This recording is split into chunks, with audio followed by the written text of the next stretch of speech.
ನಮಸ್ಕಾರ ಸ್ನೇಹಿತರೆ. ಒಂದು ಸಣ್ಣ ಬುನಾದಿಯಲ್ಲಿ ಕೂಡ ಅರಮನೆಯನ್ನು ಕಟ್ಟಬಹುದು. ಹಾಗೆ ಹಳೆಯ ಪ್ರಶ್ನೆ ಪತ್ರಿಕೆಯನ್ನು ಅಧ್ಯಯನ ಮಾಡಿದರೆ ಮುಂದಿನ ನಮ್ಮ ಭವಿಷ್ಯದ ಪ್ರಶ್ನೆ ಪತ್ರಿಕೆಯನ್ನು ಸರಳವಾಗಿ ಬಿಡಿಸಬಹುದು. ಇದರಿಂದ ನಮ್ಮ ಕನಸು ಕೂಡ ನನಸಾಗಬಹುದು. ಹಾಗಾಗಿ ಈ ಒಂದು ವಿಡಿಯೋದಲ್ಲಿ 2022ರ GPSTR ಪ್ರಶ್ನೆ ಪತ್ರಿಕೆಯ 10 ಅಂಕದ 4 ಪ್ರಶ್ನೆಗಳನ್ನು ವಿವರಣೆ ಮುಖಾಂತರ ತಿಳಿಸಿಕೊಟ್ಟಿದ್ದೇನೆ. ಇದರಿಂದ ಮುಂಬರುವಂತಹ GPSTR ಪರೀಕ್ಷೆಗೆ ಯಾವ ರೀತಿಯಾಗಿ ಪ್ರಶ್ನೆಗೆ 10 ಅಂಕಕ್ಕೆ ಉತ್ತರವನ್ನು ಬರೆಯಬೇಕು ಎಂದು ಗೊತ್ತಾಗುತ್ತದೆ. ಹಾಗಾಗಿ ಈ ಒಂದು ವಿಡಿಯೋ ಸ್ಪರ್ಧಾರ್ಥಿಗಳಿಗೆ ಉಪಯುಕ್ತವಾಗುತ್ತದೆ. 10 ಅಂಕದ 4 ಪ್ರಶ್ನೆಗಳು, ಒಟ್ಟು 40 ಅಂಕಗಳು. ಅಸಹಕಾರ ಚಳುವಳಿಯ ಸಂದರ್ಭದಲ್ಲಿ ಉಂಟಾದ ಪ್ರಮುಖ ಬೆಳವಣಿಗೆಗಳು ಯಾವುವು? ಪರೀಕ್ಷೆಯ ದೃಷ್ಟಿಯಿಂದ 4 ಅಂಕ ಗಳಿಸಲೇಬೇಕು ಅಂತ ಅಂದ್ಕೊಳೋರು ಈ ಒಂದು ಯಾವುದೇ ಪ್ರಶ್ನೆಯನ್ನು ಕೇಳಿದರೂ ಕೂಡ ಉತ್ತರವನ್ನು ಪಾಯಿಂಟ್ ವೈಸ್ ಬರೆಯೋದ್ರಿಂದ ನಮಗೆ ಹೆಚ್ಚಿನ ಅಂಕವನ್ನು ಗಳಿಸೋದಕ್ಕೆ ಸಾಧ್ಯ ಆಗುತ್ತೆ. ಹಾಗೆ ಉತ್ತರವನ್ನು ಕೂಡ ನೆನಪಿನಲ್ಲಿ ಇಟ್ಕೊಂಡು ಬರೆಯೋದಕ್ಕೂ ಕೂಡ ಸಾಧ್ಯ ಆಗುತ್ತೆ. ಹಾಗೆ ಸಮಯದ ಅಭಾವ ಇರೋದ್ರಿಂದ ನಾವು ಈ ರೀತಿಯಾಗಿ ಪಾಯಿಂಟ್ ವೈಸ್ ಬರೆಯೋದ್ರಿಂದ ಉತ್ತರವನ್ನು ನಾವು ಸಮಯವನ್ನು ಕೂಡ ಸರಿಯಾಗಿ ಬಳಸ್ಕೊಳ್ಬಹುದು ಪರೀಕ್ಷೆಯ ದೃಷ್ಟಿಯಿಂದ. ಹಾಗೆ ಮೊದಲನೇದಾಗಿ ಈ ಒಂದು ಪ್ರಶ್ನೆಗೆ ಉತ್ತರವನ್ನು ನೋಡೋಣ. 1920 ಮಹಾತ್ಮ ಗಾಂಧೀಜಿ ಅಸಹಕಾರ ಚಳುವಳಿಯನ್ನು ಆರಂಭಿಸಿದರು. ರೌಲಟ್ ಕಾಯ್ದೆ, ಜಲಿಯನ್ ವಾಲ್ಬಾಗ್ ಹತ್ಯಾಕಾಂಡ ಮತ್ತು ಖಿಲಾಫತ್ ಸಮಸ್ಯೆಗಳೇ ಇದಕ್ಕೆ ಪ್ರಮುಖ ಕಾರಣ. ಈ ಒಂದು ಅಸಹಕಾರ ಚಳುವಳಿಯನ್ನು ಆರಂಭಿಸಿದವರು, ಅದೇ ರೀತಿಯಾಗಿ ಈ ಒಂದು ಚಳುವಳಿ ಆಗೋದಕ್ಕೆ ಕಾರಣ ಏನು ಈ ಅಂಶ, ಅದೇ ರೀತಿಯಾಗಿ ಖಿಲಾಫತ್ ಅಸಹಕಾರ ಒಗ್ಗಟ್ಟು. ಅದಾದ ನಂತರ ಇದರ ಜೊತೆಗೆ ಬ್ರಿಟಿಷರು ನೀಡಿದ ಬಿರುದುಗಳು, ಪದವಿಗಳು ಮತ್ತು ಗೌರವಗಳನ್ನು ಜನರು ತ್ಯಜಿಸಿದರು. ಇದರಲ್ಲಿ ಗಮನಿಸಬೇಕಾದಂತಹ ಅಂಶ ಏನಪ್ಪಾ ಅಂತಂದರೆ, ಬ್ರಿಟಿಷರು ನೀಡಿದಂತಹ ಬಿರುದುಗಳನ್ನು ಮತ್ತು ಪದವಿಗಳನ್ನು, ಗೌರವಗಳನ್ನು ಜನರು ತ್ಯಜಿಸಿದರು. ಅದರಲ್ಲಿ ಯಾರಪ್ಪ ಅಂತಂದರೆ ರವೀಂದ್ರನಾಥ್ ಟ್ಯಾಗೋರ್ ಅವರು ನೈಟ್ಹುಡ್ ಪದವಿಯನ್ನು ತ್ಯಜಿಸಿದರು. ಅದೇ ರೀತಿಯಾಗಿ ಇದರಿಂದ ಏನಾಯಿತು ಅಂತಂದರೆ ವಿದೇಶಿ ವಸ್ತುಗಳ ಬಹಿಷ್ಕಾರ ನಡೆಯಿತು. ಖಾದಿ ಕೈಗಾರಿಕೆಗಳಿಗೆ ಪ್ರೋತ್ಸಾಹ ದೊರಕಿತು. ಉತ್ತರ ಪ್ರದೇಶದ ಚೌರಿ ಚೌರಾದಲ್ಲಿ ಹಿಂಸಾತ್ಮಕ ಘಟನೆ ನಡೆಯಿತು. ಸ್ವತಂತ್ರ ಹೋರಾಟಕ್ಕೆ ಹೊಸ ದಿಕ್ಕು ದೊರಕಿತು. ಇದರ ಒಂದು ಪರಿಣಾಮವಾಗಿ ಈ ಸ್ವತಂತ್ರದ ದಿಕ್ಕೆ ಒಂದು ಬದಲಾವಣೆಯಾಯಿತು ಅಂತ ನೋಡಬಹುದು. ಅಂದರೆ ಒಂದು ಚಳುವಳಿ ಆಗಬೇಕು ಅಂತಂದರೆ ಅದರ ಕಾರಣೀಕರ್ತರು, ಅದಕ್ಕೆ ಕಾರಣ, ಆ ಒಂದು ಚಳುವಳಿಯಲ್ಲಿ ಆಗಿರುವಂತಹ ಪ್ರಮುಖ ಅಂಶಗಳು, ಅದೇ ರೀತಿಯಾಗಿ ಆ ಒಂದು ಚಳುವಳಿಯಿಂದ ಆದಂತಹ ಪರಿಣಾಮಗಳು ಹಾಗೂ ಆ ಒಂದು ಪರಿಣಾಮ ಮುಂದೆ ಯಾವ ರೀತಿಯಾಗಿ ಪ್ರಭಾವ ಬೀರ್ತು ಅಂತ 4 ಪಾಯಿಂಟ್ ವೈಸ್ ನಾವು ಉತ್ತರವನ್ನು ಬರೆಯೋದ್ರಿಂದ ನಾವು ಹೆಚ್ಚಿನ ಅಂಕವನ್ನು ಗಳಿಸಬಹುದು. 1857ರ ದಂಗೆಗೆ ಆರ್ಥಿಕ ಕಾರಣಗಳನ್ನು ವಿವರಿಸಿ. ಈ ಒಂದು ಪ್ರಶ್ನೆ ಬಹಳಷ್ಟು ಪರೀಕ್ಷೆಯಲ್ಲಿ ಕೇಳಿದ್ದಾರೆ. ಹಾಗಾಗಿ ಈ ಒಂದು ಪರೀಕ್ಷೆ ಎಲ್ಲರಿಗೂ ಕೂಡ ಸರಳವಾಗಿ ಉತ್ತರ ಗೊತ್ತಿದೆ. ಏಕೆಂದರೆ ಈ ಒಂದು ಪ್ರಶ್ನೆ ನಾವು 8ನೇ ತರಗತಿಯಿಂದ ಕೂಡ ಈ ಒಂದು ಪ್ರಶ್ನೆಗೆ ಉತ್ತರವನ್ನು ಬರೆಯುತ್ತಾ ಬರ್ತಾ ಇದ್ದೀವಿ. ಹಾಗಾಗಿ ಈ ಒಂದು ಪ್ರಶ್ನೆ ಸರಳವಾಗಿದ್ದರೂ ಕೂಡ ಪರೀಕ್ಷೆಯ ದೃಷ್ಟಿಯಿಂದ ಪಾಯಿಂಟ್ ವೈಸ್ ಉತ್ತರವನ್ನು ಬರೆಯೋದು ಕೂಡ ಬಹಳ ಮುಖ್ಯ ಆಗಿರುತ್ತೆ. ಇದಕ್ಕೆ ಉತ್ತರ: ಭೂ ತೆರಿಗೆ ನೀತಿಗಳು, ರೈತವಾರಿ ಮಹಲ್ವಾರಿ ವ್ಯವಸ್ಥೆಗಳು ರೈತರ ಮೇಲೆ ಭಾರೀ ತೆರಿಗೆ ಹೊರೆಯನ್ನು ತಂದವು. ಈ ಒಂದು ದಂಗೆಗೆ ಕಾರಣ ಏನಪ್ಪಾ ಅಂತಂದರೆ ಭೂ ತೆರಿಗೆ ನೀತಿಗಳು. ಇದರಿಂದ ರೈತರಿಗೆ ಬಹಳಷ್ಟು ಕಷ್ಟ ಆಯಿತು. ಅದೇ ರೀತಿಯಾಗಿ ರೈತರಿಗೆ ಅಧಿಕ ತೆರಿಗೆ ಮತ್ತು ಬರಗಾಲದ ಸಂದರ್ಭದಲ್ಲಿ ತೆರಿಗೆ ಕಡಿತ ಮಾಡಲಿಲ್ಲ. ಅಂದರೆ ಬರಗಾಲ ಬಂದಿದೆ ಅಂತಂದೇಳಿ ತೆರಿಗೆಯನ್ನು ಅವರು ಕಟ್ಟಲೇಬೇಕಿತ್ತು. ಬರಗಾಲ ಬಂದರೂ ಕೂಡ ತೆರಿಗೆಯನ್ನು ಕಟ್ಟಬೇಕಾಗಿತ್ತು. ಇದು ರೈತರಿಗೆ ಬಹಳಷ್ಟು ಕಷ್ಟ ಆಯಿತು. ಅದೇ ರೀತಿಯಾಗಿ ಕರಕುಶಲಕಾರರು ಉದ್ಯೋಗವನ್ನು ಕಳೆದುಕೊಂಡರು. ವಿದೇಶಿ ವಸ್ತುಗಳು ಆಮದು ಹೆಚ್ಚಾದವು. ತೆರಿಗೆ ಪಾವತಿಸಲು ಅಸಮರ್ಥರಾದರೆ ತಮ್ಮ ಜಮೀನನ್ನು ಕಳೆದುಕೊಂಡರು. ಇದು ಒಂದು ಕೂಡ ಪರಿಣಾಮ ಅಂತ ನೋಡಬಹುದು. ಇದರಿಂದ ಏನಾಯಿತು ಅಂತ. ಅದೇ ರೀತಿಯಾಗಿ ಪಿಂಚಣಿಗಳನ್ನು ರದ್ದುಪಡಿಸಿದ ಮೂಲಕ ಅರಸರ ಆದಾಯ ಕಡಿತವಾಯಿತು. ಅರಸರಿಗೆ ಬರ್ತಿದ್ದಂತಹ ಪಿಂಚಣಿ ಕೂಡ ರದ್ದಾಯಿತು. ಭಾರತೀಯ ಸೈನಿಕರಿಗೆ ಕಡಿಮೆ ವೇತನ ನೀಡಲಾಗುತ್ತಿತ್ತು. ಅಂದರೆ ಭಾರತೀಯ ಸೈನಿಕರು ಬ್ರಿಟಿಷ್ ಸೈನಿಕರ ಮೇಲೆ ತಾರತಮ್ಯವನ್ನ ಮಾಡಿದ್ದು ಕೂಡ ಈ ಒಂದು ದಂಗೆಗೆ ಪ್ರಮುಖ ಕಾರಣವಾಯಿತು. ನೆಹರೂರವರನ್ನು ನವಭಾರತ ಶಿಲ್ಪಿ ಎನ್ನುವರು ಏಕೆ? ತಾಂತ್ರಿಕ, ವೈಜ್ಞಾನಿಕ, ಶಿಕ್ಷಣ ಮತ್ತು ಉದ್ಯಮ ಕ್ಷೇತ್ರಗಳಲ್ಲಿ ಉನ್ನತ ಮಾನದಂಡಗಳನ್ನು ಸ್ಥಾಪಿಸಿದರು. ಹಾಗಾಗಿ ಇವರನ್ನ ನವಭಾರತ ಶಿಲ್ಪಿ ಅಂತ ಕರೆಯೋದಕ್ಕೆ ಸಾಧ್ಯ ಆಯಿತು. ಅದೇ ರೀತಿಯಾಗಿ ಭಾರತದಲ್ಲಿ ವಿಜ್ಞಾನ, ತಂತ್ರಜ್ಞಾನ, ಇಂಜಿನಿಯರಿಂಗ್ ಕ್ಷೇತ್ರಗಳ ಒಂದು ಪ್ರೋತ್ಸಾಹದಾಯಕರಾಗಿದ್ದರು. ತೈಲ, ವಿದ್ಯುತ್, ಇಂಜಿನಿಯರಿಂಗ್, ತಂತ್ರಜ್ಞಾನ ಸ್ಥಾಪನೆ ಉದ್ಯಮಗಳ ಮೂಲಕ ಆರಂಭವನ್ನು ನಡೆಸಿದರು. ದೇಶದಲ್ಲಿ ಶಾಸ್ತ್ರೀಯ ಹಾಗೂ ವೈಜ್ಞಾನಿಕ ಶಿಕ್ಷಣವನ್ನು ಪ್ರೋತ್ಸಾಹಿಸಿದರು. ವೃತ್ತಿಪರ ಶಿಕ್ಷಣ ಕಾಲೇಜುಗಳು, ತಾಂತ್ರಿಕ ವಿದ್ಯಾಲಯಗಳು ಸ್ಥಾಪನೆಯಾದವು ಇವರ ಒಂದು ಕೊಡುಗೆಯಿಂದ. ಭಾರತದ ವಿವಿಧ ಧರ್ಮ, ಭಾಷೆ, ಸಂಸ್ಕೃತಿ ಮತ್ತು ಪ್ರದೇಶಗಳನ್ನು ಇವರು ರೂಪಿಸಿದರು. ಸಾಮಾಜಿಕ ಸುಧಾರಣೆ, ಮಹಿಳಾ ಶಿಕ್ಷಣವನ್ನು ಉತ್ತೇಜಿಸಿದರು. 1947ರಲ್ಲಿ ಸ್ವಾತಂತ್ರ್ಯದ ನಂತರ ಭಾರತದ ಪ್ರಥಮ ಪ್ರಧಾನಮಂತ್ರಿಯಾಗಿ ನೇಮಕರಾದರು. ಹಾಗಾಗಿ ಇವರಿಷ್ಟು ಕೊಡುಗೆಯಿಂದ ಅವರಿಗೆ ಭಾರತ ಪ್ರಥಮ ಪ್ರಧಾನಮಂತ್ರಿಯಾಗಿ ನೇಮಕ ಮಾಡಲಾಯಿತು. ಹಾಗೆ ಭಾರತದ ಒಂದು ಬಾಹ್ಯಾಕಾಶ ಮತ್ತು ನ್ಯೂಕ್ಲಿಯರ್ ಶೋಧಕ್ಕೆ ತಳಹದಿಯನ್ನು ಹಾಕಿದರು. ಸ್ವತಂತ್ರ ರಕ್ಷಣಾ ವ್ಯವಸ್ಥೆ ಸ್ಥಾಪನೆ, ನವಭಾರತವನ್ನು ರೂಪಿಸುವ ಒಂದು ಕನಸಿನ ಸಾಧನೆ ಇವರದಾಗಿತ್ತು. ಹಾಗೆ ಇವರು ದ ಡಿಸ್ಕವರಿ ಆಫ್ ಇಂಡಿಯಾ ಎನ್ನುವಂತಹ ಪ್ರಮುಖ ಕೃತಿಯನ್ನು ರಚಿಸಿದ್ದಾರೆ. ಪರೀಕ್ಷೆಯ ದೃಷ್ಟಿಯಿಂದ ಈ ಒಂದು ಕೃತಿಯನ್ನು ಕೇಳಿ ಇದು ಯಾರು ರಚನೆ ಮಾಡಿದ್ದಾರೆ ಅಂತ ಕೇಳಿದ್ದಾರೆ. ದ ಡಿಸ್ಕವರಿ ಆಫ್ ಇಂಡಿಯಾ ಇದು ನೆಹರೂರವರ ಒಂದು ಕೃತಿ. ಇಷ್ಟು ಪಾಯಿಂಟ್ವನ್ನು ನಾವು ಪಾಯಿಂಟ್ ವೈಸ್ ಉತ್ತರವನ್ನು ಬರೆಯೋದ್ರಿಂದ ಬಹಳಷ್ಟು ಅಂಕವನ್ನು ಗಳಿಸಬಹುದು. ಭಾರತದ ಸಂವಿಧಾನದಲ್ಲಿ ಅಳವಡಿಸಿರುವ ರಾಜ್ಯ ನೀತಿ ನಿರ್ದೇಶಕ ತತ್ವಗಳು ಯಾವುವು? ಭಾಗ 4ರಲ್ಲಿ ಅಳವಡಿಸಲಾಗಿದೆ. ಆರ್ಟಿಕಲ್ 36ರಿಂದ 51ರವರೆಗೆ ಸಂವಿಧಾನದಲ್ಲಿ ಅಳವಡಿಸಿರುವಂತಹ ರಾಜ್ಯ ನೀತಿ ನಿರ್ದೇಶಕ ತತ್ವಗಳು: ಸಾಮಾಜಿಕ ನೀತಿ ತತ್ವಗಳು, ಆರ್ಥಿಕ ನೀತಿ ತತ್ವಗಳು, ರಾಜಕೀಯ ಆದರ್ಶ ತತ್ವಗಳು, ಸಾಂಸ್ಕೃತಿಕ ಶೈಕ್ಷಣಿಕ ತತ್ವಗಳು. ಸಾಂಸ್ಕೃತಿಕ ಶೈಕ್ಷಣಿಕ ತತ್ವಗಳು ಸಾರ್ವಜನಿಕ ಆರೋಗ್ಯ ಮತ್ತು ಪರಿಸರ ತತ್ವಗಳು ಸರ್ಕಾರಕ್ಕೆ ಮಾರ್ಗದರ್ಶಕ ತತ್ವಗಳನ್ನು ನೀಡುತ್ತವೆ.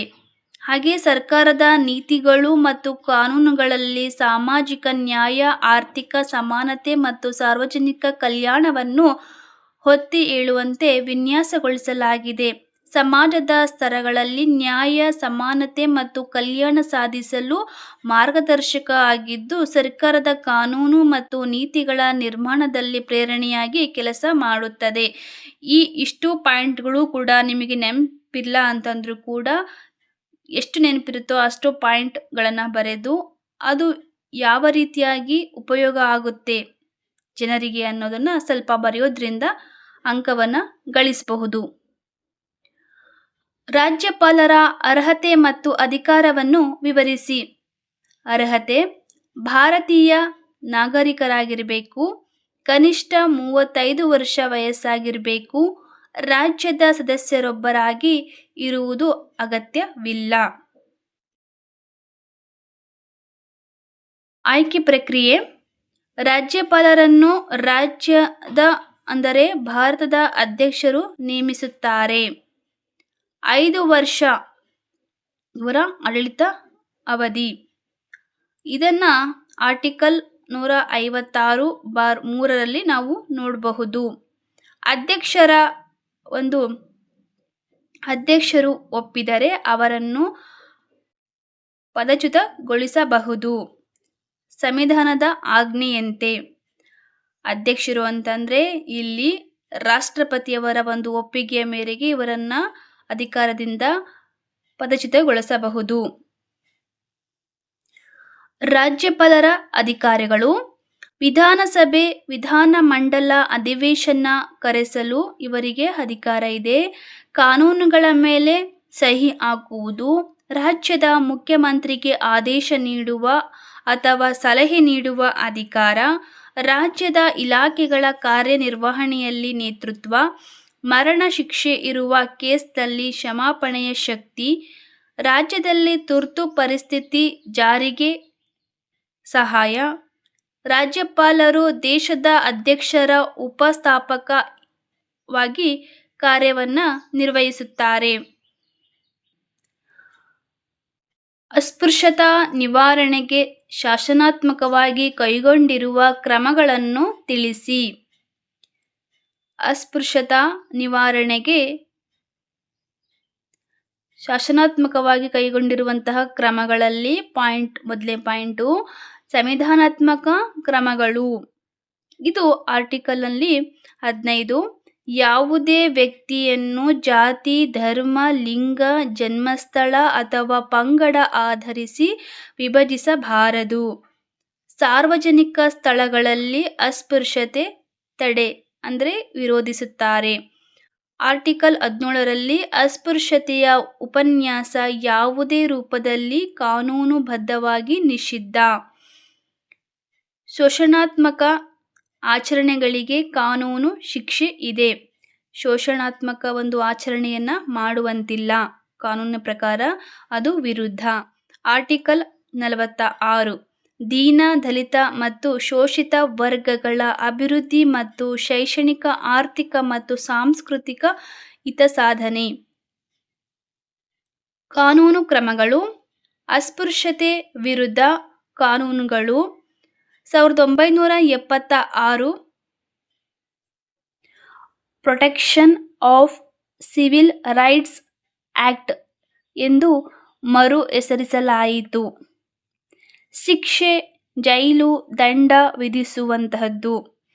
ದಲಿತರ ವಿರುದ್ಧ ನಡೆಯುವ ದೌರ್ಜನ್ಯ, ಶೋಷಣೆ, ಭ್ರಷ್ಟಾಚಾರ, ಭಯೋತ್ಪಾದನೆ, ಮರಣ ಮತ್ತು ಗಾಯ, ಅತ್ಯಾಚಾರ, ನಾಶ, ಹಾನಿ ಮುಂತಾದಂತಹ ಅಪರಾಧಗಳು ಈ ಒಂದು ಕಾನೂನು ಕ್ರಮಗಳಲ್ಲಿ ಒಳಗೊಂಡಿದೆ.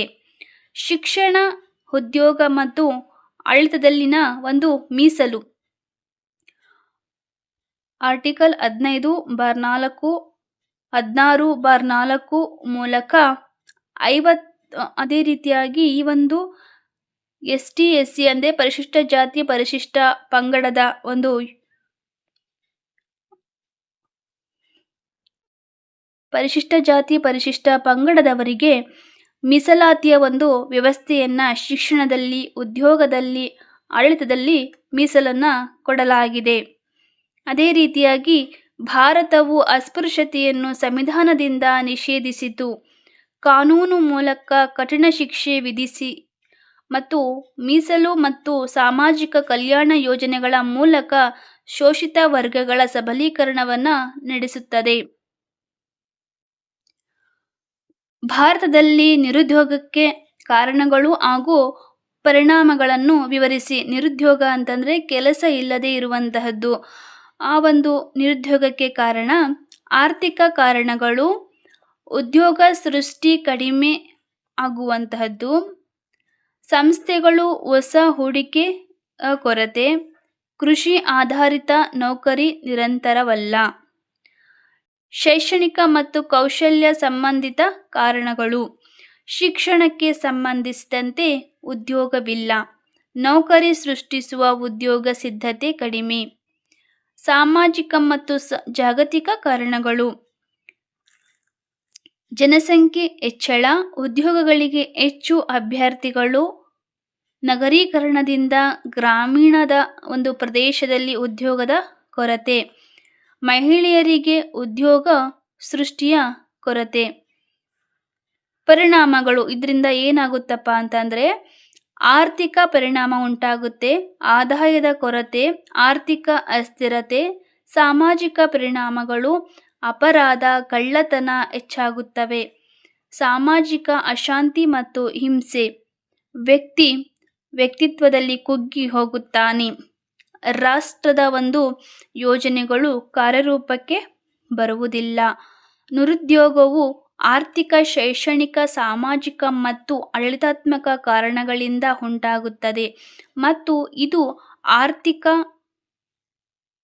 ಹಾನಿ, ಸಾಮಾಜಿಕ ಅಸ್ಥಿರತೆ ಮತ್ತು ರಾಜಕೀಯ ಚಲನವಲನಗಳನ್ನು ಉಂಟು ಮಾಡುತ್ತದೆ. ವಿಶ್ವ ವ್ಯಾಪಾರ ಸಂಘಟನೆಯ ಗುರಿಗಳನ್ನು ವಿವರಿಸಿ. ಜಾಗತಿಕ ವಾಣಿಜ್ಯವನ್ನು ಸುಗಮಗೊಳಿಸಿ ಆರ್ಥಿಕ ಬೆಳವಣಿಗೆ ದಾರಿ ತೋರುವುದು.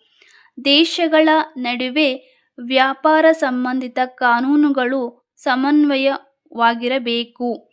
ಎಲ್ಲ ಸದಸ್ಯ ರಾಷ್ಟ್ರಗಳಿಗೆ ಸಮಾನ ವ್ಯಾಪಾರದ ಅವಕಾಶ. ಅಂತಾರಾಷ್ಟ್ರೀಯ ವ್ಯಾಪಾರವನ್ನು ಉತ್ತೇಜಿಸುವುದು. ವ್ಯಾಪಾರ ಅಡೆತಡೆಗಳನ್ನು ಕಡಿಮೆ ಮಾಡುವುದು. ನ್ಯಾಯಸಮ್ಮತ ವ್ಯಾಪಾರ ನಿಯಮಗಳನ್ನು ಸ್ಥಾಪಿಸುವುದು. ವ್ಯಾಪಾರ ವಿವಾದಗಳ ಪರಿಹಾರ. ಸದಸ್ಯ ರಾಷ್ಟ್ರಗಳ ನಡುವೆ ಉಂಟಾಗುವ ವ್ಯಾಪಾರ ವಿವಾದಗಳನ್ನು ಶಾಂತಿಯುತ ಮತ್ತು ನ್ಯಾಯಸಮ್ಮತವಾಗಿ ಬಗೆಹರಿಸುವುದು ಇದರ ಒಂದು ಕಾರ್ಯ. ಅಭಿವೃದ್ಧಿಶೀಲ ದೇಶಗಳ ಹಿತಾಸಕ್ತಿ ಮತ್ತು ರಕ್ಷಣೆ. ಅಭಿವೃದ್ಧಿಶೀಲ ಮತ್ತು ಅಲ್ಪ ವಿಕಸಿತ ದೇಶಗಳಿಗೆ ವಿಶೇಷ ಸೌಲಭ್ಯ ಮತ್ತು ನೆರವನ್ನು ಒದಗಿಸುವುದು. ಜಾಗತಿಕ ಆರ್ಥಿಕ ಬೆಳವಣಿಗೆಗೆ ಸಹಕಾರ. ವ್ಯಾಪಾರದ ಮೂಲಕ ಉದ್ಯೋಗವನ್ನು ಸೃಷ್ಟಿ ಮಾಡಿ ಆದಾಯ ವೃದ್ಧಿಯನ್ನು ಮಾಡಿಕೊಂಡು ಜೀವನ ಮಟ್ಟವನ್ನು ಸುಧಾರಣೆ ಮಾಡಿ ಇವೆಲ್ಲ ಕಾರಣಗಳಿಗೆ ನೆರವಾಗುವಂತೆ ಮಾಡುವುದು ಕೂಡ ಪ್ರಮುಖ ಒಂದು ಕಾರ್ಯ. ವ್ಯಾಪಾರ ನೀತಿಗಳ ಪಾರದರ್ಶಕತೆ. ಸದಸ್ಯ ರಾಷ್ಟ್ರಗಳ ವ್ಯಾಪಾರ ನೀತಿಗಳು ಸ್ಪಷ್ಟ ಮತ್ತು ಪಾರದರ್ಶಕವಾಗಿರುವಂತೆ ನೋಡಿಕೊಳ್ಳುವಂತಹದ್ದು. ಒಟ್ಟಿನಲ್ಲಿ ಹೇಳಬೇಕಪ್ಪ ಅಂತಂತಂದರೆ ಇದರ ಪ್ರಮುಖವಾದಂತಹ ಒಂದು ಉತ್ತರ ಅಂತಂದರೆ ವಿಶ್ವ ವ್ಯಾಪಾರ ಸಂಘಟನೆಯ ಮುಖ್ಯ ಗುರಿ ಜಾಗತಿಕ ವ್ಯಾಪಾರವನ್ನು ನಿಯಮಿತ, ನ್ಯಾಯಸಮ್ಮತ ಮತ್ತು ಅಭಿವೃದ್ಧಿಯ ಪಥದಲ್ಲಿ ಸಾಗುವಂತೆ ಮಾಡುವಂತಹದ್ದು, ಇದರ ಅನುಕೂಲಕರವಾಗಿರಿಸುವಂತಹದ್ದು ಇದರ ಪ್ರಮುಖ ಕಾರ್ಯವಾಗಿದೆ. ಭಾರತವು ಭವಿಷ್ಯದಲ್ಲಿ ಅಸಾಂಪ್ರದಾಯಿಕ ಇಂಧನ ಮೂಲಗಳನ್ನು ಅವಲಂಬಿಸಬೇಕು. ವಿಶ್ಲೇಷಿಸಿ. ಸಾಂಪ್ರದಾಯಿಕ ಇಂಧನ ಮೂಲಗಳ ಮಿತಿಗಳು. ಕಲ್ಲಿದ್ದಲು, ಪೆಟ್ರೋಲಿಯಂ, ನೈಸರ್ಗಿಕ ಅನಿಲ ಮುಂತಾದ ಸಾಂಪ್ರದಾಯಿಕ ಇಂಧನ ಮೂಲಗಳು ಸೀಮಿತ ಪ್ರಮಾಣದಲ್ಲಿವೆ. ಸಾಂಪ್ರದಾಯಿಕ ಇಂಧನಗಳು ಯಾವುವು ಅಂತಂದರೆ ಕಲ್ಲಿದ್ದಲು, ಪೆಟ್ರೋಲಿಯಂ, ನೈಸರ್ಗಿಕ ಅನಿಲಗಳು. ಆಯಿತಾ. ಅದೇ ರೀತಿಯಾಗಿ ಪರಿಸರ ಮಾಲಿನ್ಯ ಮತ್ತು ಹವಾಮಾನ ಬದಲಾವಣೆ. ವಾಯು ಮಾಲಿನ್ಯ, ಜಾಗತಿಕ ತಾಪಮಾನ ವೃದ್ಧಿ, ಹವಾಮಾನ ಬದಲಾವಣೆಗೆ ಈ ಒಂದು ಪ್ರಮುಖ ಕಾರಣ. ಜನಸಂಖ್ಯೆ ಮತ್ತು ಇಂಧನದ ಒಂದು ಬೇಡಿಕೆಯ ಹೆಚ್ಚಳ. ಭಾರತದಲ್ಲಿ ಜನಸಂಖ್ಯೆ ಮತ್ತು ಕೈಗಾರೀಕರಣದ ವೇಗವಾಗಿ ಹೆಚ್ಚುವುದರಿಂದ ಇಂಧನದ ಒಂದು ಬೇಡಿಕೆ ದಿನೇ ದಿನೇ ಹೆಚ್ಚಾಗುತ್ತಿದೆ. ಅಂದರೆ ಜನಸಂಖ್ಯೆ ಹೆಚ್ಚಾದಂತೆ ಈ ಒಂದು ಇಂಧನಗಳನ್ನು ಬಳಸುವವರ ಸಂಖ್ಯೆ ಕೂಡ ಹೆಚ್ಚಾದಾಗ ಇದರ ಬೇಡಿಕೆ ಹೆಚ್ಚಾಗುತ್ತದೆ. ಅದೇ ರೀತಿಯಾಗಿ ಭಾರತಕ್ಕೆ ಲಭ್ಯವಿರುವ ನೈಸರ್ಗಿಕ ಸಾಮರ್ಥ್ಯ ಸೌರಶಕ್ತಿ, ಗಾಳಿಶಕ್ತಿ, ಜಲವಿದ್ಯುತ್ ಮತ್ತು ಜೈವಿಕ ಇಂಧನ ಸಂಪನ್ಮೂಲಗಳಾಗಿವೆ. ಆರ್ಥಿಕ ಅಭಿವೃದ್ಧಿ ಮತ್ತು ಉದ್ಯೋಗ ಸೃಷ್ಟಿ. ಗ್ರಾಮೀಣ ಅಭಿವೃದ್ಧಿ ಮತ್ತು ತಂತ್ರಜ್ಞಾನ ಪ್ರಗತಿಗೆ ದಾರಿ ತೆಗೆದುಕೊಳ್ಳುತ್ತದೆ. ಇಂಧನ ಭದ್ರತೆ ಮತ್ತು ಸ್ವಾವಲಂಬನೆ. ನವೀಕರಿಸಬಹುದಾದ ಇಂಧನಗಳ ಬಳಕೆ ಹೆಚ್ಚಿದಂತೆ ಭಾರತದ ಒಂದು ಇಂಧನ ಕೂಡ ಸ್ವಾವಲಂಬನೆಯನ್ನು ಸಾಧಿಸಬಹುದು. ಅಂದರೆ ನವೀಕರಿಸೋದಕ್ಕೆ ಸಾಧ್ಯ ಆಗಿರುವಂತಹ ಇಂಧನಗಳನ್ನು ಹೆಚ್ಚಾಗಿ ಬಳಸೋದ್ರಿಂದ ಇಂಧನದ ಕೊರತೆ ಆಗೋದಿಲ್ಲ. ಭವಿಷ್ಯದ ಇಂಧನ ಅಗತ್ಯಗಳನ್ನು ಪೂರೈಸಲು ಪರಿಸರ ಸಂರಕ್ಷಣೆ ಮತ್ತು ಆರ್ಥಿಕ ಅಭಿವೃದ್ಧಿಗೆ ಭಾರತವು ಅಸಾಂಪ್ರದಾಯಿಕ ಇಂಧನ ಮೂಲಗಳನ್ನು ಅವಲಂಬಿಸುವುದು ಅನಿವಾರ್ಯ. ಇದು ದೀರ್ಘಕಾಲೀನ ಸುರಕ್ಷಿತ ಮತ್ತು ಸ್ಥಿರ ಅಭಿವೃದ್ಧಿಗೆ ಸೂಕ್ತ ಮಾರ್ಗವಾಗಿದೆ. ಭಾರತದಲ್ಲಿ ರೂಢಿಯಲ್ಲಿರುವ ವಿವಿಧ ಕೃಷಿ ವಿಧಾನಗಳನ್ನು ಹೆಸರಿಸಿ. ಕೃಷಿ ವಿಧಾನಗಳು: ಜೀವಿಯಾಧಾರಿತ ಒಂದು ಕೃಷಿ, ವಾಣಿಜ್ಯ ಕೃಷಿ, ತೀವ್ರ ಕೃಷಿ, ವಿಸ್ತೃತ ಕೃಷಿ, ಸ್ಥಳಾಂತರ ಕೃಷಿ, ತೋಟಗಾರಿಕೆ ಕೃಷಿ, ಮಿಶ್ರ ಕೃಷಿ, ಒಣ ಕೃಷಿ, ನೀರಾವರಿ ಕೃಷಿ, ಸಾವಯವ ಕೃಷಿ. ನಾವು ಕೃಷಿ ಅಂತ ಇದ್ರ ಬಗ್ಗೆ ಗೊತ್ತು, ಆದರೆ ಇದರಲ್ಲಿ ಇಷ್ಟೊಂದು ವಿಧಗಳಿದೆ ಅಂತ ನಾವು ತಿಳ್ಕೊಳ್ಬೇಕು. ಈ ಇಷ್ಟು ವಿಧಗಳಲ್ಲಿ ನಾವು ವಿವರವಾಗಿ ಅಧ್ಯಯನ ಮಾಡೋದಾದರೆ, ರೈತನು ತನ್ನ ಕುಟುಂಬದ ಅಗತ್ಯಗಳಿಗೆ ಮಾತ್ರ ಬೆಳೆಯುವಂತಹ ಒಂದು ಬೆಳೆಯನ್ನು ನಾವು ಕೃಷಿ ವಿಧಾನ ಅಂತ ಕರಿತೀವಿ. ಮಾರುಕಟ್ಟೆಗಾಗಿ ಹೆಚ್ಚಿನ ಪ್ರಮಾಣದಲ್ಲಿ ಬೆಳೆಗಳನ್ನು ಬೆಳೆಯುವಂತಹ ಕೃಷಿ, ಇದನ್ನು ನಾವು ವಾಣಿಜ್ಯ ಕೃಷಿಯಾಗಿ ನೋಡುವಂತಹದ್ದು. ವಿಶಾಲ ಭೂಮಿಯಲ್ಲಿ ಕಡಿಮೆ ಕಾರ್ಮಿಕರೊಂದಿಗೆ ಕೃಷಿ ಮಾಡುವಂತಹ ವಿಧಾನ, ಇದು ಕೂಡ ವಿಸ್ತೃತ ಕೃಷಿ. ಒಂದು ಪ್ರದೇಶದಲ್ಲಿ ಬೆಳೆ ಬೆಳೆದ ಬಳಿಕ ಮತ್ತೊಂದು ಪ್ರದೇಶಕ್ಕೆ ಸ್ಥಳಾಂತರವಾಗುವಂತಹ ಕೃಷಿ ವಿಧಾನವನ್ನು ಕೂಡ ನಾವು ನೋಡುವಂತಹದ್ದು ಸ್ಥಳಾಂತರ ಕೃಷಿ. ಒಂದು ಪ್ರದೇಶದಲ್ಲಿ ಬೆಳೆ ಬೆಳೆದ ಬಳಿಕ ಮತ್ತೊಂದು ಪ್ರದೇಶಕ್ಕೆ ಸ್ಥಳಾಂತರ ಮಾಡೋದನ್ನು ನಾವು ಸ್ಥಳಾಂತರ ಕೃಷಿ ಅಂತ ನೋಡುವುದು. ಚಹಾ, ಕಾಫಿ, ರಬ್ಬರ್ ಮುಂತಾದ ನಗದು ಬೆಳೆಗಳನ್ನು ತೋಟಗಳಲ್ಲಿ ಬೆಳೆಯುವಂತಹ ಕೃಷಿ ತೋಟಗಾರಿಕೆ. ಬೆಳೆ ಬೆಳೆಯುವುದರ ಜೊತೆಗೆ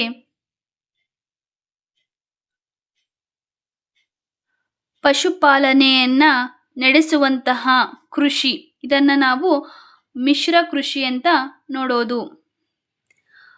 ಕಾಲುವೆ, ಕೆರೆ, ಕೊಳವೆ ಬಾವಿ ಮುಂತಾದ ಸೌಲಭ್ಯಗಳ ಮೂಲಕ ಬೆಳೆಯುವಂತಹ ಒಂದು ಕೃಷಿಯನ್ನು ನೀರಾವರಿ ಕೃಷಿ ಅಂತ ನೋಡೋದು.